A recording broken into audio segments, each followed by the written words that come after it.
Welcome everybody to the second Bander event of 2017-18 year. I'm very pleased that you've come to attend this event. Today, so I would like to introduce the Bander Center a little bit. The Bander Center is an ethics center housed in the School of Medicine at St. Louis University. We have an educational mission having to do with medical business ethics, as well as a scholarly arm. We're an open center. This means that anyone is welcome to collaborate with us, and we want you to collaborate with us. So I'm Jason Kuhn, and I'm the executive director of the center. We are happy to have KETC Channel 9 video recording this session. So they video recorded the last session and did a fantastic job, so we've invited them back today. I would also like to thank Brian Compton for doing the sound in the auditorium today. Thank you, Brian. Before I go any further, I'd like to encourage you to tweet. So we have a Twitter contest, and you can find us on Twitter at Bander_center. But if you're on Twitter, we would like you to tweet between the hours of 4 and 6 p.m. today, and we have a Starbucks gift card for the best tweet. This is going to be decided on a subjective basis on the number of shares and the number of likes. Just be sure to include the hashtag Bander2017. So with no further ado, we at St. Louis University are thrilled that a new hospital is being built next door to our historic one. I have a bird's eye view of the construction from my office, and I, for one, simply can't wait to do my first operation in the brand new operating room. So this session isn't meant to critique the actual hospital, but it's inspired by the building of a hospital.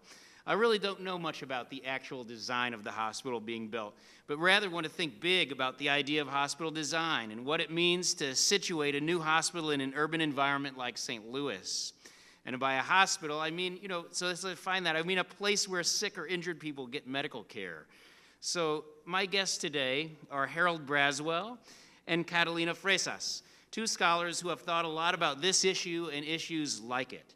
So Catalina Freixas is an assistant professor of architecture at Washington University, and she, and recently in collaboration with Mark Abbott, professor of history and director of the Center for Neighborhood Development at Harris-Stowe State University, launched Segregation by Design in the fall of 2016.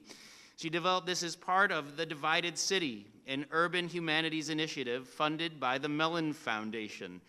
The research explores both the historic roots and present-day reality of residential urban segregation and the mechanisms that have institutionalized inequality in the American city.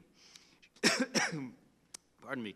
She's LEED certified and is currently continuing this work by mathematically modeling approaches to what she calls vacant cities. Harold Braswell is an assistant professor of healthcare ethics at St. Louis University.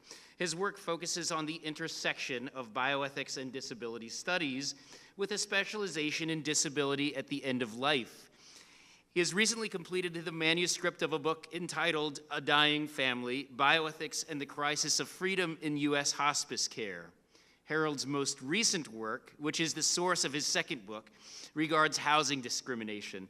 He just presented an abstract on this at the American Society of Bioethics and Humanities entitled Hospice, Housing Discrimination, and the Racialization of Freedom at the End of Life. So welcome, Catalina and Harold.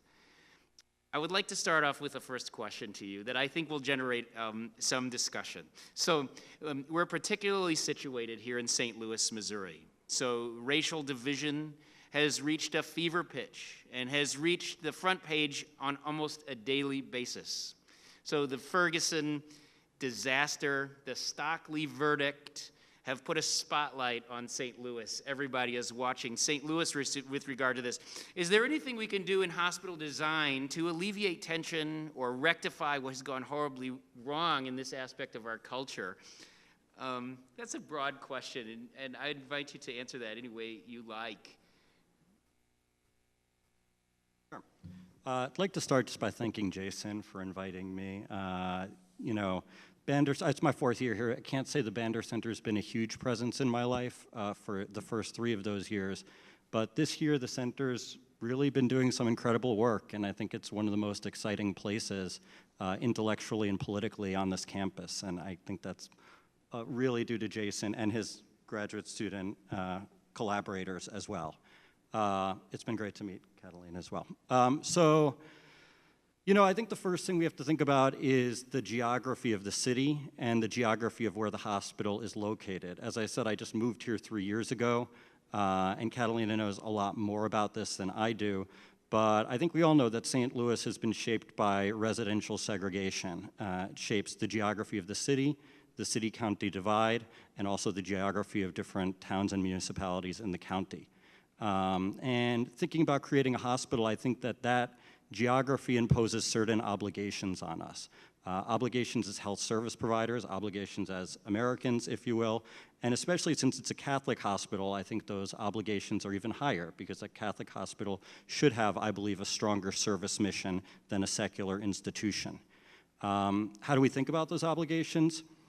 I think there are some things we could do, and there are some things that I think we need to recognize we cannot do with a hospital. What can we do? We could set up a job trainings program in North St. Louis and try to train people in the community and create opportunities for the majority African-American residents of North St. Louis to work in the hospital. A lot of the hospital services will go to people from North St. Louis. I think we have an obligation to that community. And there are models for such successful hospital neighborhood collaborations.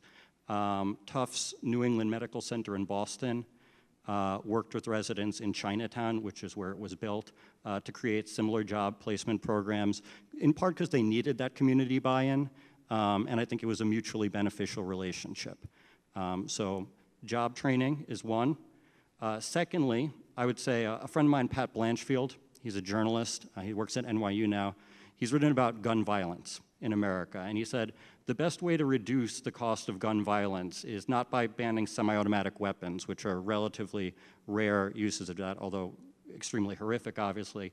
It's by creating trauma centers and hospitals closer to the neighborhoods that are predominantly victimized by gun violence, by North St. Louis. Having a hospital nearby can dramatically reduce the rate of homicide in such neighborhoods. And so I think that's something that this will do, and we should be cognizant of that. I think we should also be cognizant that there are other ways to reduce the homicide rate in North St. Louis, and that we do want people from North St. Louis using medical services at the hospital, but we also want them not to have to. And that means collaborating with public health providers at places like the St. Louis University School of Public Health and Social Justice, Washington University, the Brown School, and the Social Work School. And I would hope that the people working on the hospital have a copy of Jason Purnell. He's a professor at the Brown School, his report For the Sake of All, which is about health disparities and in St. Louis, and a lot of it's about race. And that report just look at all the community providers in that report, and those are people I think that we want to be allying with and working with and thinking about how to do really productive collaborations.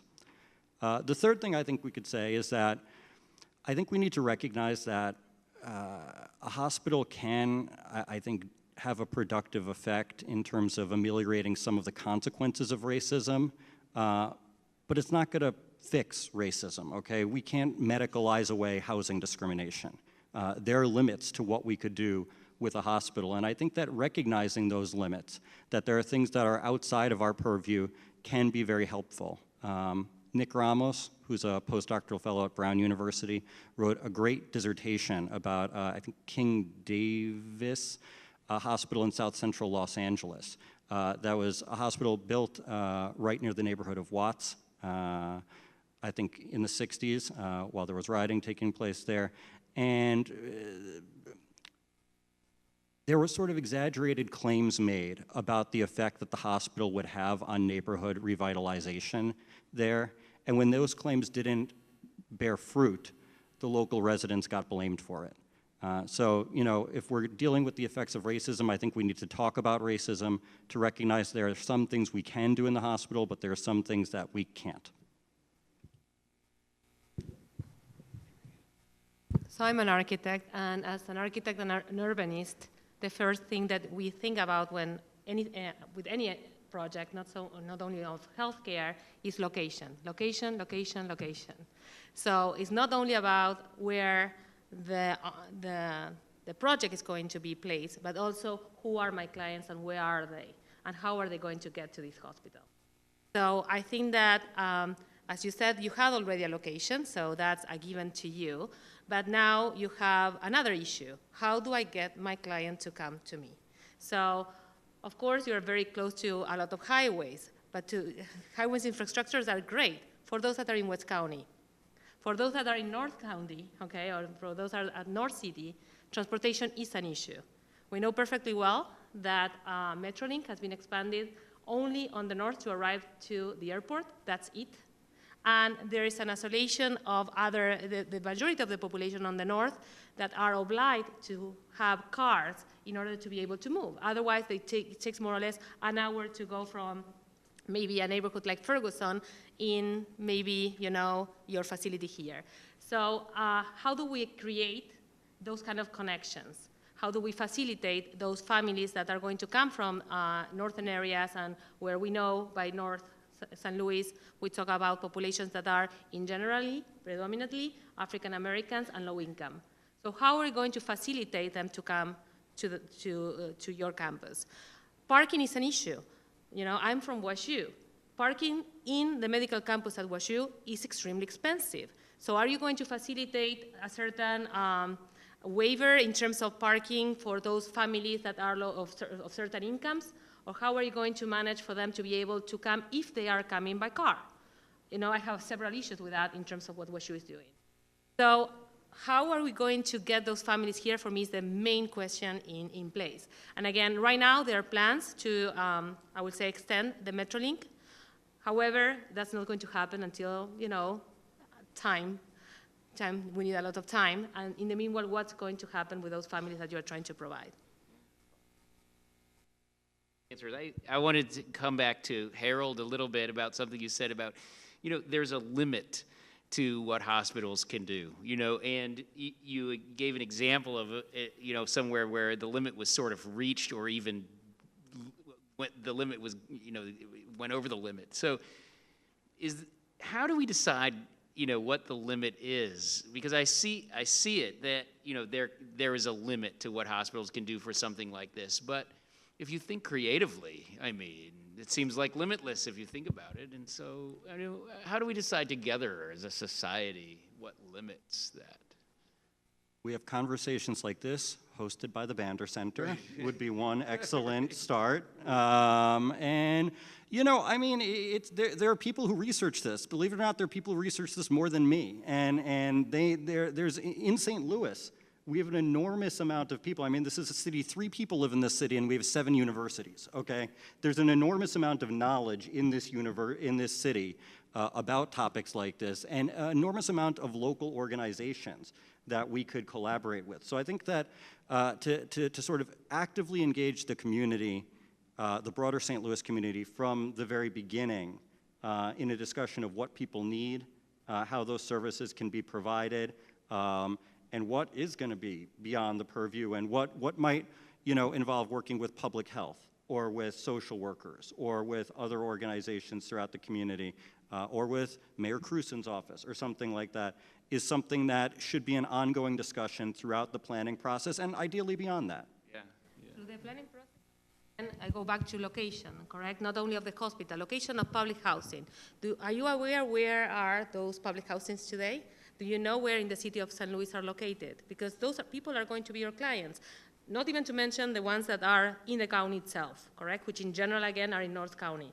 But you have Car Square, so there are certain locations that you know for sure that are going to be those clients of yours, and addressing their issues and going back, as you were saying, to Pernell's, I don't know if you are aware, if you are familiar with his For the Sake of All, but he basically, what he does in that wonderful document is he looks at zip codes, and he looks at the difference between expectation of life between 2 zip codes in St. Louis. And it's, unbelievable, but it's 30 years or more.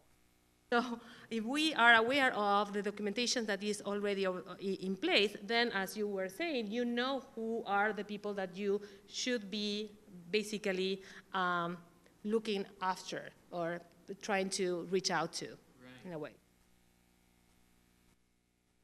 Can change gears a little bit. Is that okay? Is there anything else you want to say about that topic? I think, I'd like to talk about disability a little bit here. So, accessibility is so important in the 21st century with what we know. But too often what is done is just to the letter of the ADA and is rarely beyond, right? So on one hand, making a hospital more accessible or more universally designed seems to entrench the notion that people with disabilities would be better off if fixed by doctors. That is the medicalization of disability.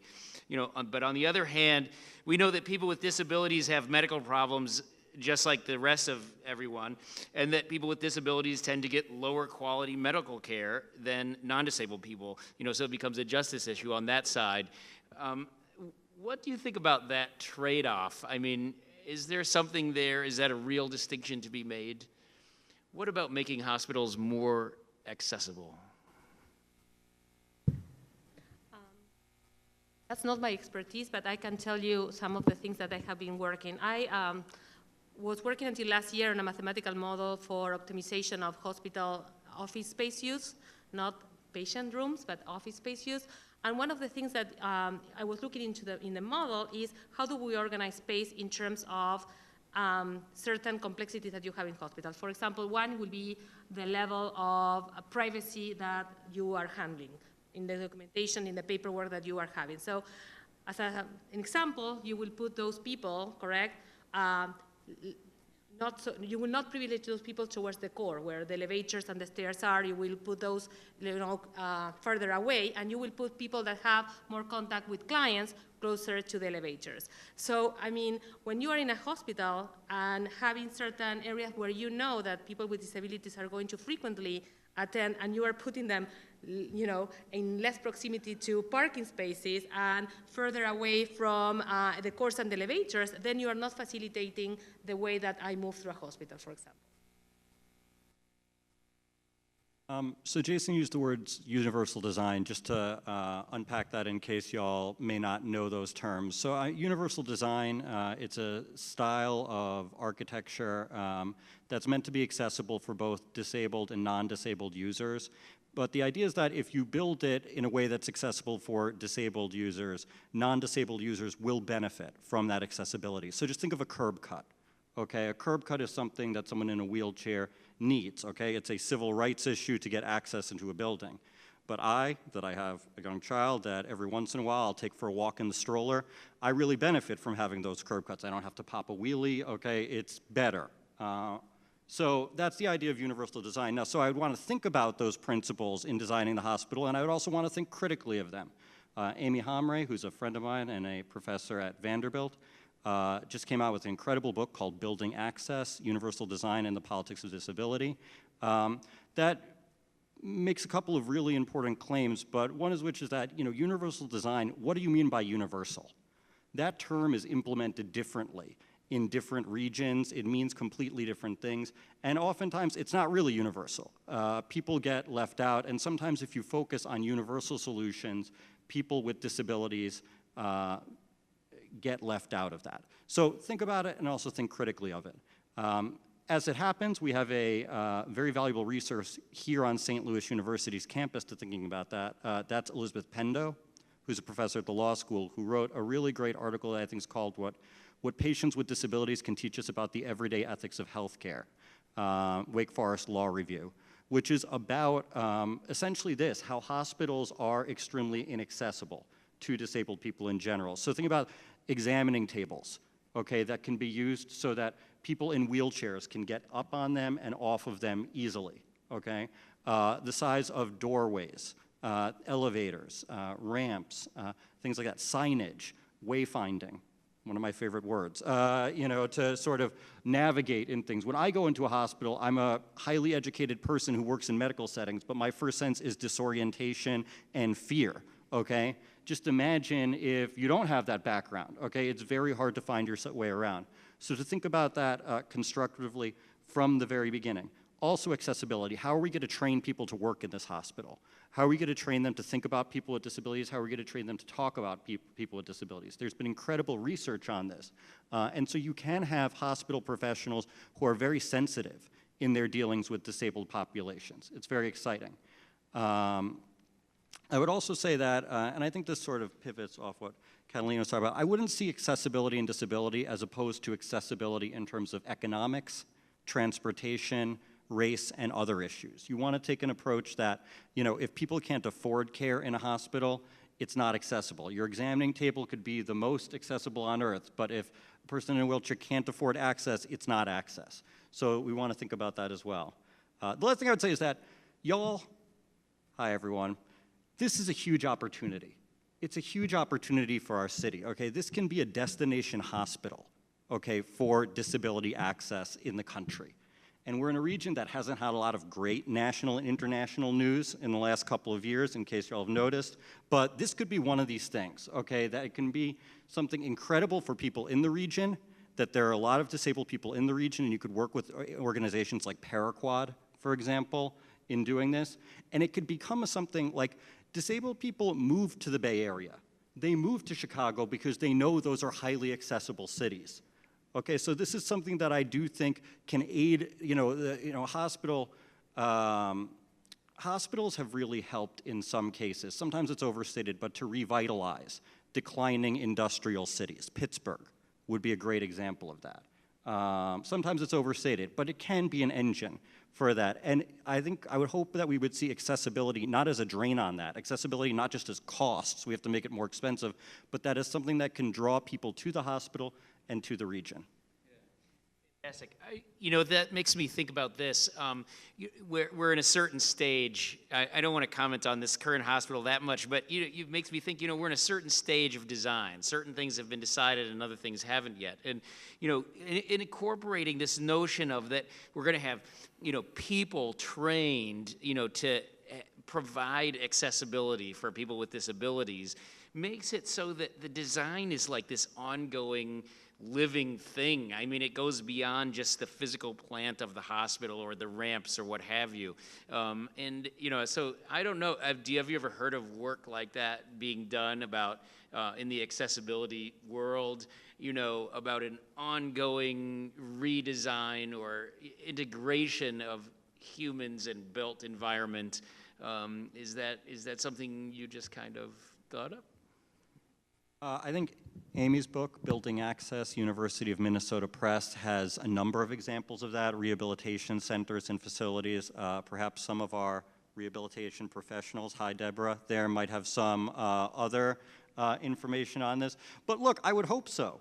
I would hope that it's an ongoing conversation. And I think that, by the way, that's true of every, you read about Guyan McHugh, who's a scholar at the University of Virginia, writes about the Tufts New England Medical Center in Boston. And their discussions with residents in Chinatown about that. And those discussions are still ongoing. I mean, it's been there for decades, but it should be a constant dialogue with people in the community. And yes, some things will get built, okay? And we should be cognizant of that because once you build it, it's harder to change it. But there still are ways that you could change it and still make it more accessible. Transportation, by looking outside of the hospital and thinking of that as related to the hospital. Well, as an architect, we are always testing, and the way to test, when you start designing is in a model, but the best way to test is actually in a building and see if your work works, correct? So every time that you have a new hospital, there is research about whether it is working or not, correct? So we are testing whether the corridors are appropriate, if the wayfinding is a huge issue in hospitals. Really, it's terrifying for those that are not doctors, maybe like you. So how can you actually, be self-critical about the services that you're providing? Not only in the hospital that you already have and you can test every single day, but the new one should not be, this is it. There's no it. There's always a change. And that also refers back to what is disability, no? We are talking about disabilities, and I feel very uncomfortable because all of us, in a certain way, are disabled. So you call it disabilities, but for me the spectrum is so big that it's very difficult to understand what is it that you are aiming for. So yes, some people cannot walk. Yes, some people cannot hear. Some people cannot cannot see. But there are other disabilities that we are going to face in the hospitals.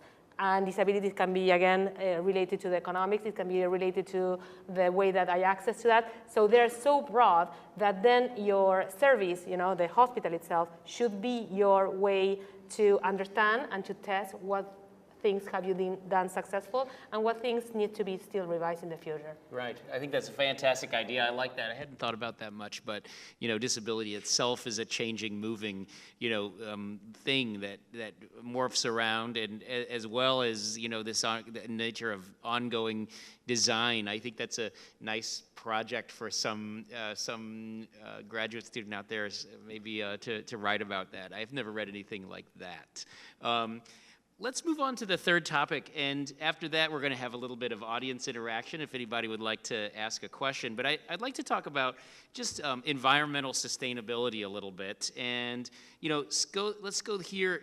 Is there a link between environmental sustainability, the health of individual patients, and public health? And if there is a link, how does that link go? How does that play out for you? Catalina, are you able to? Yeah, I always say location, location, location. So, you have to think, you're next to the highway, you have smog. So how are you going to prevent that getting into your building? How are you going to provide a better, correct air quality? And not that because you're going to make more filtration and you're going to use more energy in order to filtrate that air when it is inside. You can do it by the way that you landscape previously, correct? Before going into, so you can create a buffer between the highway and your building itself. The openness, light, ventilation. I know that you're going to say, well, we're a hospital, we cannot have ventilation or open our windows to the air. Yes, you can. You can produce negative pressure in certain areas. You can have natural ventilation in others. Ventilation, air, fresh air to a patient is something that is extremely healthy.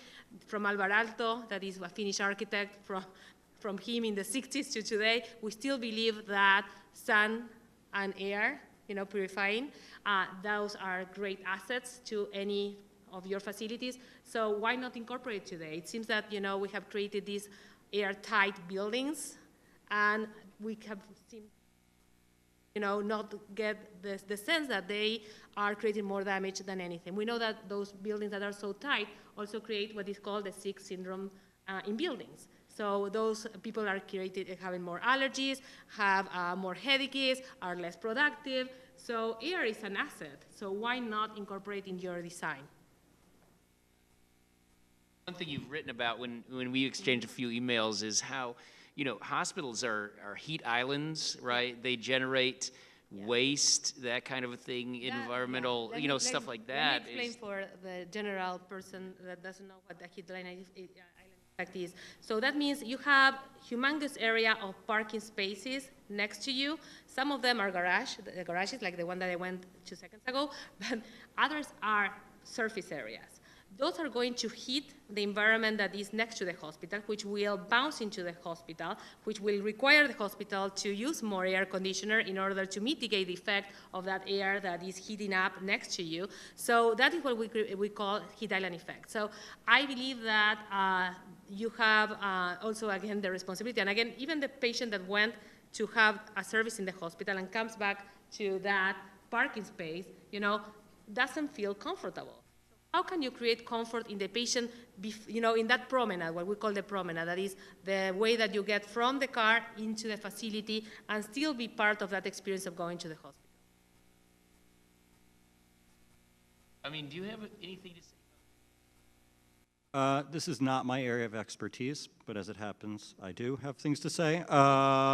So the hospital, like any medical facility, does not exist in isolation of the environment. And we're becoming, it seems to me, increasingly aware that environmental catastrophes and maybe a broader issue like climate change can change the way that things happen in medical facilities. Think about Sherry Fink's book, 5 Days at Memorial.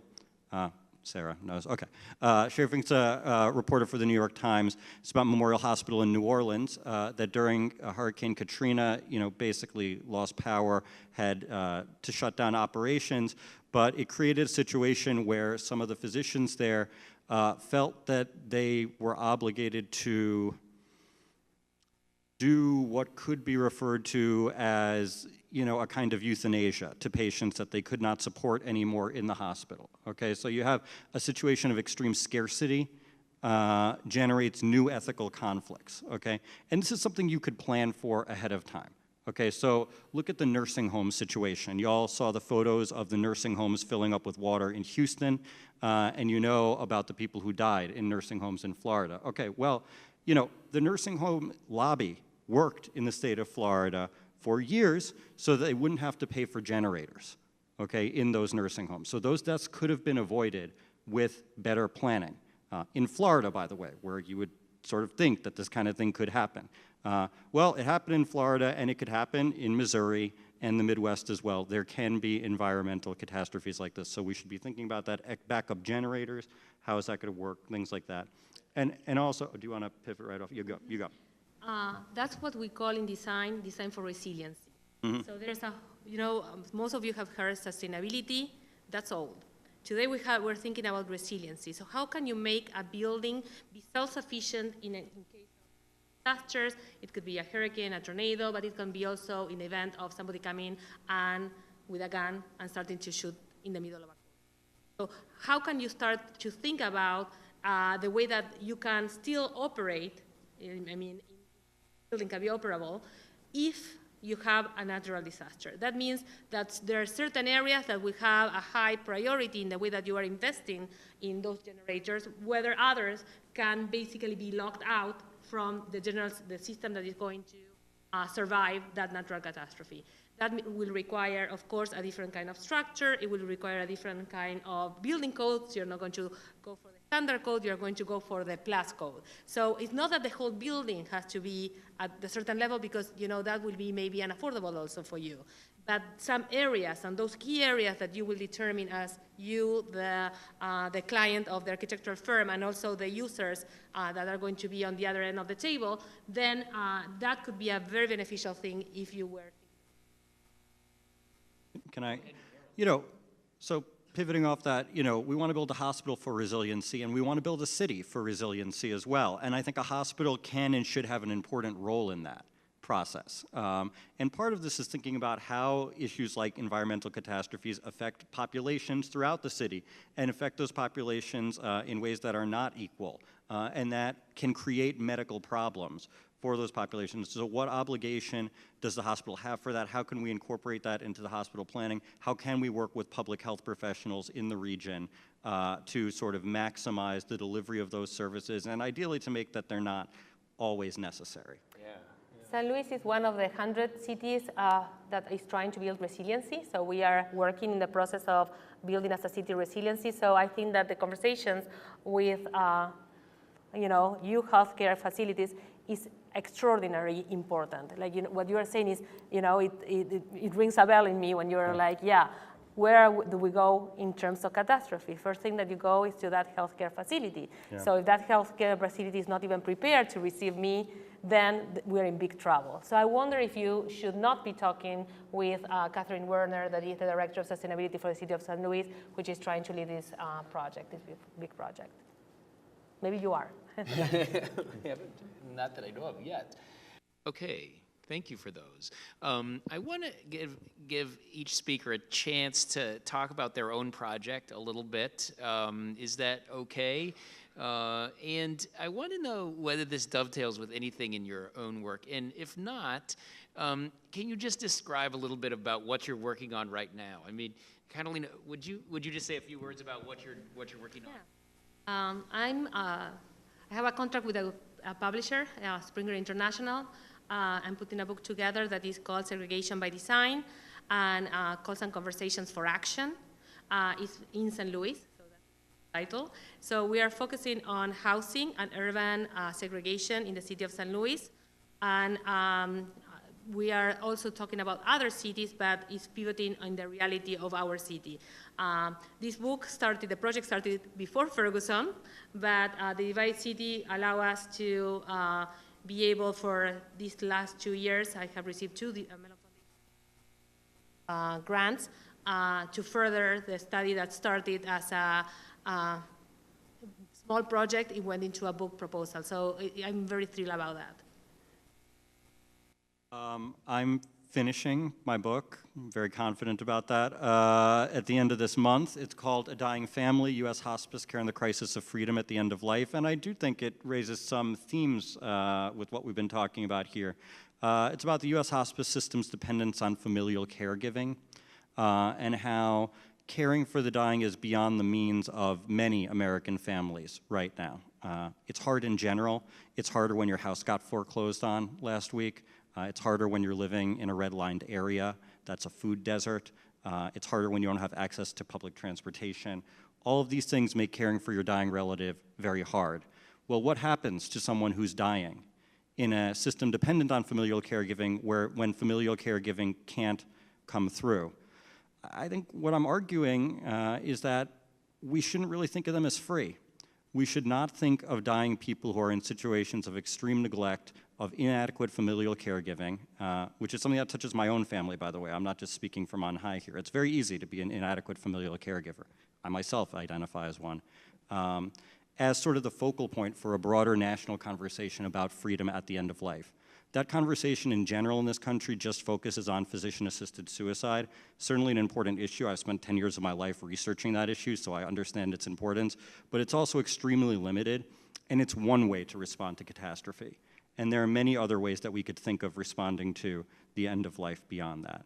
So, you know. Great, thank you. Thank you for that. I would like to open this discussion up to the audience. I hope this conversation has lit a spark in you, and you might have a comment or a question to ask our guests. Is there anybody? If not, we can keep having a discussion. Sir, I would love to hear your comment. If you could come down to the microphone, sorry about that, or, you know, the other thing we could do is just say, you could shout it out and I'll repeat what you say. How about that? So he's wondering about misconceptions about accessibility in the healthcare setting. Is that accurately to say?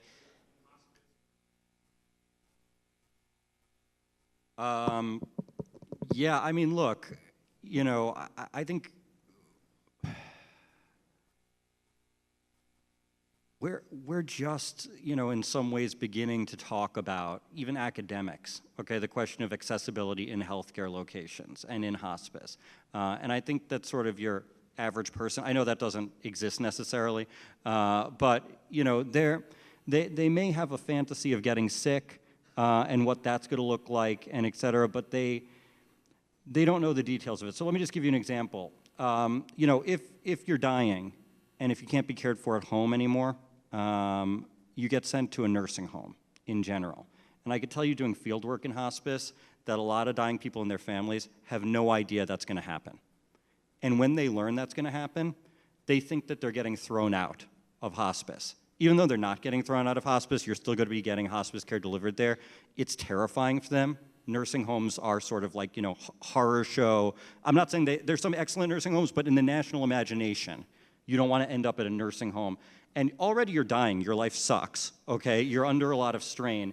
And now on top of it, you have something that you had no idea was going to happen to you, happening to you, and you have to deal with that on top of it. You have to be moved, actually, when you're dying, which is extremely stressful. So that's, you know, is it an accessibility thing? In a way, I think it is an accessibility thing because it's about the accessibility of that family to receive this modality of care, which is hospice. And the accessibility is not good, and that's a real insult. When somebody who's already sick, who's already suffering, then has to be made to feel unwelcome or even moved around at their most vulnerable, that's horrific, and I do think that happens. Well, I think that, again, we think that we are in a great location here in SLU because you're next to two highways, basically. So that's thinking about 1% of the population, and the other one is left behind. So I keep on insisting on transportation because that's a privilege, and not everybody has a car. And those that have a car, as we saw in Ferguson happened because there were a lot of tickets that were issued by a certain municipality so that they could raise money to support the police department. Yeah. Okay, as sad as it is, which happened to be, you know, almost 98% white. So more issues in terms of racial oppression from the other side. So you have to think about what are you going to put your client through, correct? So if I am going to build this beautiful hospital that you, I'm sure, are planning, the first thing I will be very insistent is how are we going to collaborate with the city of St. Louis to expand the Metrolink? There are 2 expansions planned. They have been on the table for a lot of years. I mean, I have been here in St. Louis since 2002, and I haven't seen them working yet. Now, GSA is coming, they're using now the Prigo site, and now it became a need to connect those people. But what about the rest? It's almost, that's an under-realization of what a hospital design consists of. It's not in just the physical plant, but it's in city urban planning, right? I mean, it extends out through the city, extends out through the state of Illinois. Going back to resiliency, you are going to be the first to receive people in a case of natural disaster. So how accessible you are is going to determine how successful you are going to be in many, many levels. Not only for the daily sick, it's for that massive amount of people that you're going to need, or going to receive in case of any of those natural disasters or unfortunate events that you can have. Yeah. I would add to one thing about a misconception about accessibility may have to do with the distinction between the Americans with Disabilities Act and what people conceptualize as accessibility is based on that law. But really, what accessibility could be goes way beyond that. I mean, when you do ethics accessibility, it's, you let your mind go wild with accessibility. So I think being limited by the framework of law is kind of maybe a misconception in the public mind. I'd invite another question. Okay, Dr. Jeff Bishop.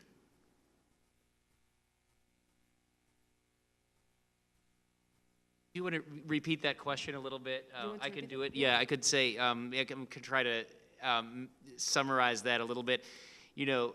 When Jeff was in Venice, he noticed a really beautiful hospital there. Hospital in the medieval period, he notes, were built for the poor. In the contemporary era, they seem to be built for the rich. What accounted for that shift? What does design today say about poverty and wealth in this culture? I come from a different culture. And in my city, we have public hospitals, which are supported by the government. So I'm from Argentina. I'm from Buenos Aires. So those hospitals will provide health care to everybody. And if you go to any of those hospitals, by the end of the day, you do not pay any bills. So, I mean, this is broader than you. This is the way that the healthcare system works, and it's not only in architecture terms. I cannot solve it. What I can tell you that when we are looking at sustainability and sustainability planning, things that you always take into account is what we call the 10 basic services. And one of them is healthcare.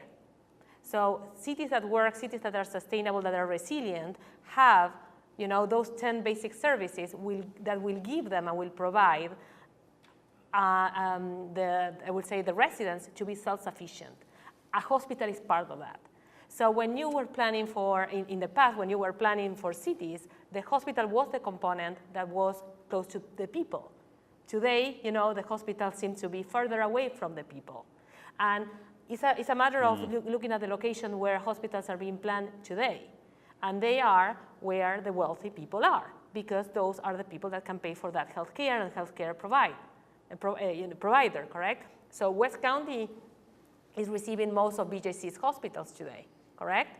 We don't see the expansion here as you are investing in the city. We are seeing it in West County. West County means, Chesterfield, means also Olivet. All the, I try to go to a hospital, I am a WashU person, so I have my health care, and I have a preference in terms of having a healthcare provider from VJC. Every time I call, all the people that I have to see are in West County. I live in the Central West End, and the hospital is next to me. It's ridiculous. Yeah. So that tells you something about not only the architecture, it tells you something about the economics and how the economics dictate everything from healthcare to the architecture that is going to be involved in that healthcare. I have some things to say. So I think that, you know, just think about how we talk about healthcare reform and the virtues and vices of the U.S. healthcare system. You know, I think everyone agrees that the U.S. healthcare system has a lot of problems with cost containment, has a lot of problems with inequality in service delivery. But, okay, when a super rich person from some place in the world who also happens to be a human rights violator needs a liver transplant, you could be sure they go to the Cleveland Clinic, right? Okay, people come from all over the world for our services because if you have billions of dollars, okay, you can get the best services here. And that's like a lot of the argument for why our system is organized this way. So, I mean, it's not the subtext, it's the text of a lot of our discussions. And, you know, I think we're moving in a different direction. I'm hopeful, we'll see. But, you know, in terms of the architecture thing, I think that, you know, you give a great example of why it's nice to study history, because I think we've kind of taken for granted that hospitals have to be inhospitable places that you don't want to go to, and that they have to be isolated from the rest of the city, and that it can't be the center of community life, you know? That would be the ideal. That's how sort of hospice movement in America started, right? They wanted hospices to be built in the center of towns. You wanted there to be childcare there. You wanted people to be able to come in from the neighborhood, okay, and to hang out with people as they're dying, and to learn from them and to benefit from interactions with them. So it is possible to think otherwise. That's why it's important to look at history. It's important to study other societies. It doesn't have to all be in the past, though. I will say that there's a great book called Disability by Design by Rob Emery, who's in London, maybe. That's all about it's about making, you know, prosthetics and sort of accessible technology, and that you could make glasses, okay? You could make prosthetics that look cool, that are fashionable, okay? And that people want to wear. And that should be viewed not as an add-on, but as something that's essential, okay, to making people be able to, you know, flourish with a disability, to claim it as part of their identity, and not just a kind of evil medicalized thing that's put on them. And that's something that we can do now, and we could think about hospitals that way. How do you make a hospital that is something that, you know, is hip, okay, that is kind of nice to be in for a diverse population like we have here? And it's a good question. Thank you. I wonder if there's another question. Oh, okay, so we have time for 2 more questions. Absolutely. Professor from Poland, who gave a great presentation this afternoon. I was there. I would love to hear your comment and your question, sir. This is just a comment, but I think, you know, when we're talking about accessibility, of course there is the first thing, and you mentioned this, it's a matter of the healthcare system. That's the basic thing, because it has the power to, at least to some extent, you know, an affordable, or let's say universal healthcare system has the power to sort of remove some of the inequalities and also make the hospital as a building also more accessible, exactly because it's not something that you see on television, but it's something where your people you know from time to time go. And there is another thing which seems to me to be more important in terms of architecture, because Jeff mentioned this Italian hospital, but if you look at North Europe, many hospitals were former soldiers' barracks. And after that, and they were sort of adapted to function as hospitals. What happened was also that at the turn of the 19th and 20th century, many hospitals were built to look like cathedrals. And at the same, and in this way, they oftentimes reflected power relations. For example, you would have one central huge entrance, which would be for the visitors. There would be a back door for doctors, because you need an extra entrance which is not used by just anyone, but only for the special ones.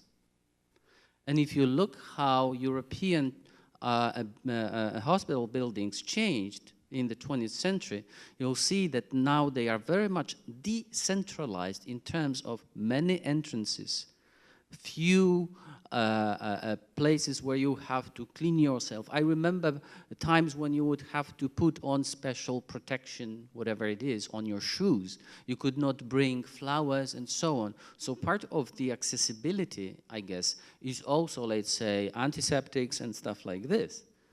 But I want just to finish, I want to stress the thing about power relations, because it seems to me that, you know, simply if you are a patient, you go to if you go to a hospital, you go to a place which is completely foreign to you. This is not your place, and it probably will never be, right? If it becomes your place as a patient, then it's, I guess, a warning sign. Right? So if you have a building which creates a sense of, which makes you feel small, for example, think about the huge entrance with the ceiling very, very high. You enter such a hospital and you feel so little, so unimportant, so pushed to the side. So I think this also is about accessibility, because you should not be frightened by the building. Right? So this is as a kind of general comment regarding the accessibility. It's politics, basically, access, in terms of health, universal access.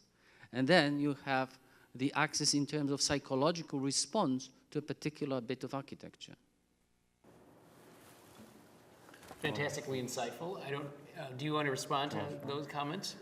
I don't know if there's anything to respond. I think that you are talking about the scale, correct? Scale in architecture, you know, you can play with scale, and as you said, cathedrals, places of power in general have that, prisons, where you, jails, correct? You organize the spaces are for the person that is going to be the user to have that perception. So I completely agree with that. But also, the user is different than the user before, correct? So the user over here has different needs. So creating spaces that are more friendly to the user, where you can have you know, a desk where I can have my computer as I'm waiting for my results, or where I can have place for interaction. Instead of that, single corridor with chairs at the side. The spaces in the hospital have to change. They will create a different kind of environment. They will create a different kind of stress as you are going to see or having a procedure or anything that you're having. It also will create a different environment for the people that are waiting for the patient, because sometimes, you know, we're talking about that person that comes and goes, but we have other people that stay there for a long period of time. And what happens with the families of those that are being taken care? How do we think? Do we even think about them as users? Because those are users. It's not only the patient; it's the family that comes with the patient.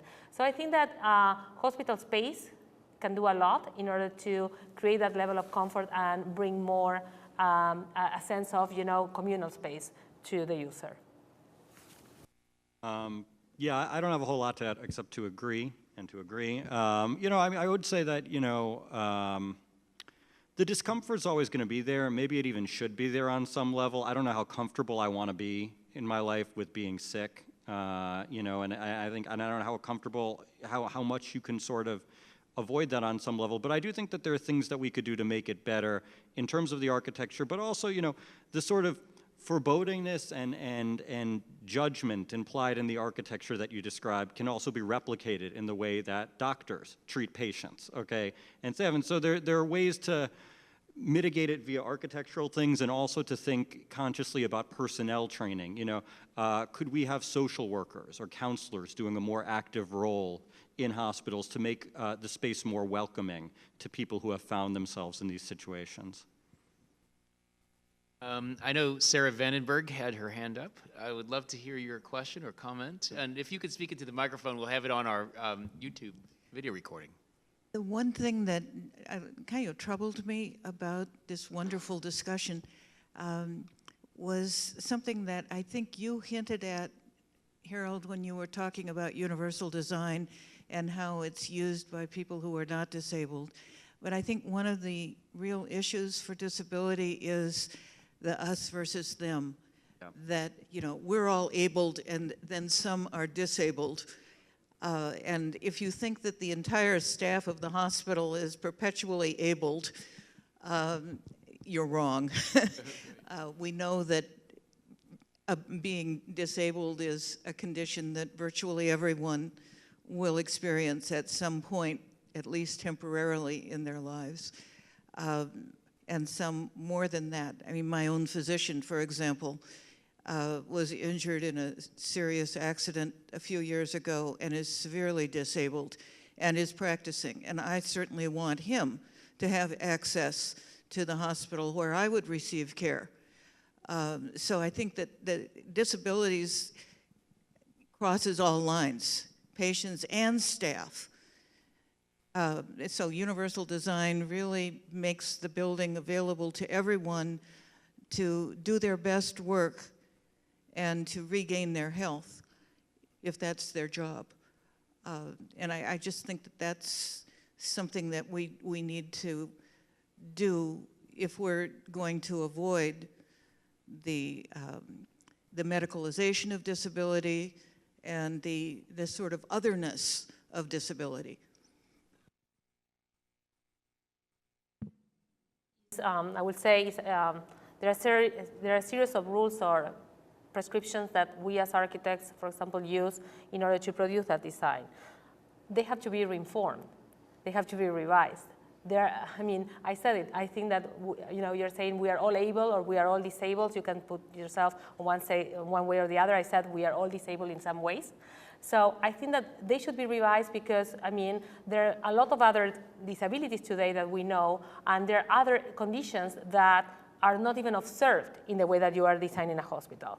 I would say, for kids today, the amount of different, I mean, we're talking about ADHD, ADD. You have kids that have issues with color. You have kids that you have a lot of other issues today that are not even considered.